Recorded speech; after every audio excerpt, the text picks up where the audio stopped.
पूज्य भंते डॉक्टर प्रज्ञा प्रभाकर जी की जीवन गाथा। कभी कभी कुछ व्यक्तित्व ऐसे होते हैं जिनका जीवन हमारे लिए एक दीपक की तरह होता है, जो राह दिखाते हैं, अंधकार से प्रकाश की ओर ले जाते हैं। आज हम बात करेंगे पूज्य भंते प्रज्ञा प्रभाकर जी की, एक ऐसे महापुरुष जिन्होंने डॉक्टर से भिक्षु बनकर समाज की सेवा को ही अपना जीवन बना लिया। एक जन्म और प्रारंभिक जीवन। उत्तर प्रदेश के बदायूं जिले की मिट्टी में एक साधारण से परिवार में उनका जन्म हुआ। घर में वैसा ऐश्वर्य नहीं था जैसा बड़े घरानों में होता है, लेकिन उनके दिल में एक गहरी प्यास थी, पढ़ाई करने की, आगे बढ़ने की और कुछ बनने की। बचपन में गरीबी के कारण कई बार किताबें और कॉपियां तक जुटाना मुश्किल हो जाता था, लेकिन उनकी जिद थी, शिक्षा ही मेरा सबसे बड़ा हथियार है। यहीं से उन्होंने ठान लिया कि चाहे कितनी भी मुश्किलें आएं, शिक्षा से कभी समझौता नहीं करेंगे। दो संघर्ष और डॉक्टर बनने का सफर। उनका ये सपना आसान नहीं था।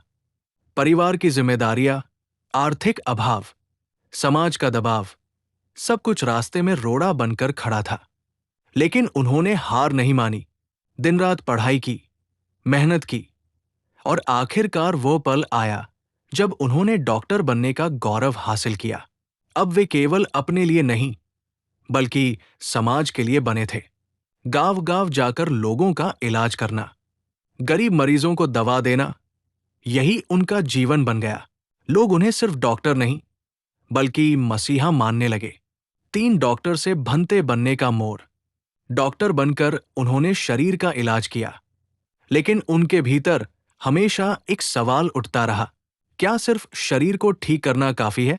मन का दुख, मन की पीड़ा कौन दूर करेगा? यही प्रश्न उन्हें भगवान बुद्ध की शिक्षाओं तक ले आया। उन्होंने बुद्ध के उपदेश पढ़े। सच्चा सुख बाहरी चीजों में नहीं, बल्कि अपने मन को जीतने में है। ये ज्ञान उनके हृदय को छू गया। उन्होंने एक बड़ा निर्णय लिया, डॉक्टर से भिक्षु बनने का। उन्होंने सांसारिक जीवन छोड़कर भिक्षु का जीवन स्वीकार किया। अब उनका उद्देश्य केवल शरीर का नहीं, बल्कि आत्मा और समाज का कल्याण करना था। 4 शिक्षा और समाज सेवा में योगदान। भंते प्रज्ञा प्रभाकर जी ने समझा कि समाज की असली जड़ शिक्षा में है। अगर बच्चों को शिक्षा मिलेगी तो पूरी पीढ़ी बदलेगी। इसी सोच से उन्होंने स्कूल और कॉलेज बनवाए, जहां सैकड़ों बच्चे पढ़े, लिखे और अपने पैरों पर खड़े हुए। उनकी ये सोच थी, अगर एक बच्चा भी पढ़ जाता है तो पूरा घर रोशन हो जाता है। उनके अपने बेटे बेटियां भी उच्च शिक्षा प्राप्त कर सफल हुए। कुछ दिल्ली में रहकर समाज सेवा करते हैं और कुछ बदायूं में रहकर अपनी जड़ों को संभालते हैं। 5 व्यक्तिगत जीवन, अपनापन और दया। भंते जी न सिर्फ एक शिक्षक और भिक्षु थे, बल्कि बहुत ही आत्मीय और दयालु इंसान भी थे। वे जब भी दिल्ली आते, सतीराम शाक्या जी के घर जाते और उनकी आदत थी, कभी खाली हाथ नहीं आते। कभी फल, कभी मिठाई, कभी दूध लेकर आते। उनके चेहरे की मुस्कान, उनकी बातों की मिठास और उनका अपनापन आज भी हर किसी के दिल में जिंदा है। 6 परिनिर्वाण, विदाई का क्षण। 6 सितंबर 2025 शनिवार की सुबह 5 बजे। वो क्षण आ गया जिसका सामना हर किसी को कभी न कभी करना पड़ता है। भंते प्रज्ञा प्रभाकर जी ने इस संसार को अलविदा कह दिया। बदायूं की धरती ने उस महान आत्मा को अपने में समा लिया। ये खबर सुनते ही दिल्ली से लेकर बदायूं तक शोक की लहर दौड़ गई। सतीराम शाक्या जी, पुष्पा शाक्या जी और पूरा परिवार इस गहरे दुख से टूट गया है। लेकिन जैसे भगवान बुद्ध ने कहा है, जो उत्पन्न हुआ है उसका नाश निश्चित है। साथ उनकी विरासत और प्रेरणा। भंते जी अब हमारे बीच शारीरिक रूप से नहीं है, लेकिन उनकी शिक्षाएं, उनके विचार और उनके कर्म आज भी जीवित है। उन्होंने हमें सिखाया कि शिक्षा ही असली संपत्ति है। उन्होंने दिखाया कि साधारण इंसान भी असाधारण कार्य कर सकता है। उन्होंने बताया कि असली सुख दया, करुणा और सेवा में है। उनकी बनाई स्कूलें, उनके द्वारा दिए गए संस्कार, उनके दिखाए रास्ते, यही उनकी सच्ची विरासत है।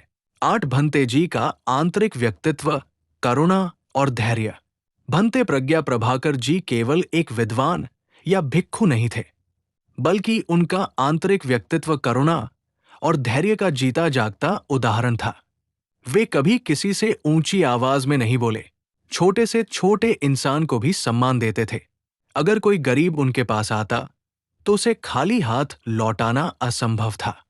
उनका कहना था, धैर्य सबसे बड़ी शक्ति है और करुणा सबसे बड़ा धर्म।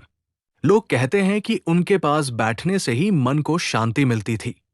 उनकी आंखों में दया थी, उनके शब्दों में अपनापन और उनके स्पर्श में ममता। यही कारण था कि चाहे बच्चा हो, युवा हो या बुजुर्ग, हर कोई उन्हें अपने परिवार का हिस्सा मानता था। 9 भंते जी का प्रभाव और प्रेरणा। भंते जी का जीवन केवल उनके परिवार तक सीमित नहीं रहा, उनका प्रभाव दूर दूर तक फैला, बदायूं से लेकर दिल्ली और आसपास के इलाकों तक। लोग उन्हें एक आदर्श मानते थे। कई युवाओं ने उनकी बातों से प्रेरित होकर शिक्षा की ओर कदम बढ़ाया। कई परिवारों ने बौद्ध धर्म की राह अपनाई। जिनके जीवन में अंधेरा था, भंते जी ने वहां प्रकाश फैलाया। लोग कहते हैं कि भंते जी के एक शब्द ने मेरी जिंदगी बदल दी। उनकी संगति में रहने वाला व्यक्ति हमेशा खुद को भाग्यशाली मानता था। उनकी विरासत सिर्फ ईंट पत्थर से बने स्कूल कॉलेज नहीं है, बल्कि वो संस्कार है जो उन्होंने हर दिल में बो दिए। समापन श्रद्धा सुमन अर्पित श्रद्धांजलि। भंते प्रज्ञा प्रभाकर जी का जीवन हम सभी के लिए एक प्रेरणा है। उनका जाना हमारे लिए गहरा आघात है, लेकिन उनका संदेश हमें हमेशा मार्गदर्शन करता रहेगा। भगवान बुद्ध उनकी आत्मा को शांति प्रदान करें। सभी प्राणी सुखी हों, सभी प्राणी निरोगी हों, सभी प्राणियों का मंगल हो, कल्याण हो। अप दीपो भव सब्बे सत्ता सुखी भवन्तु साधु साधु साधु। मेरे सफर में हम सफर मेरे प्यारे प्यारे दोस्तों, भाइयों, बहनों, बड़े बुजुर्गों और मेरे प्यारे प्यारे छोटे छोटे नन्हे मुन्ने बच्चे, आप सबको मेरी तरफ से हार्दिक अभिनंदन वंदन। मैं सतीराम शाक्या जी यानी PMDH शाक्य यूट्यूब चैनल की अपील और निवेदन है कि अगर आपको ये वीडियो अच्छा लगा हो तो PMDH.शाक्य यूट्यूब चैनल को लाइक, सब्सक्राइब, शेयर, फॉलो अवश्य करें। आपने बहुत प्यार, धैर्य और अपंत्व अपनापन विश्वास से पूरा वीडियो देखा। आपका दिल की गहराइयों से बहुत बहुत साधुवाद, धन्यवाद। पूज्य भंते डॉक्टर प्रज्ञा प्रभाकर जी को 1 मिनट का मौन धारण करके उनको सच्ची श्रद्धांजलि समर्पित जरूर करें।